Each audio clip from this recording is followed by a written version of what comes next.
يعلم ما يلج في الأرض وما يخرج منها وما ينزل من السماء وما يعرج فيها وهو الرحيم الغفور. څه چې په ځمکه کې ننوځي او څه چې له هغې نه راوځي، څه چې له اسمانه راکوزیږي او څه چې ورته خیږي، هغه په هر څه باندې پوهیږي. هغه ډیر مهربان او بخښونکی دی.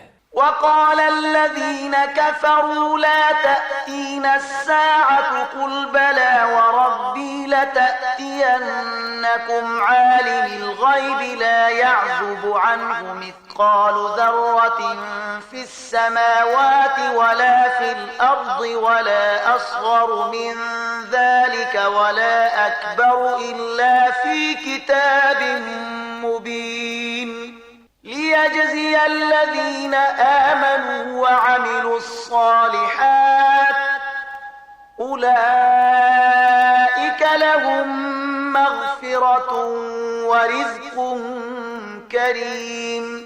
منکران وای قیامت ولی پر مونږ ناراضي، وای قسم د زما په عالم الغیب پروردگار هغه به پر تاسو راشي. له هغه نه د یو بڅري په اندازه کوم شی نه په اسمانونو کې پټ دی او نه په ځمکه کې، نه له بڅري نه غټ او نه له هغه نه کوچنی. هر څه په یو څرګند دفتر کې درج دي او قیامت به د دې لپاره راشي چې الله هغو خلکو ته مکافات ورکړي چې ایمان یې راوړی دی او غوره عملونه یې کړي دي. د هغو لپاره بخښنه ده او غوره روزي.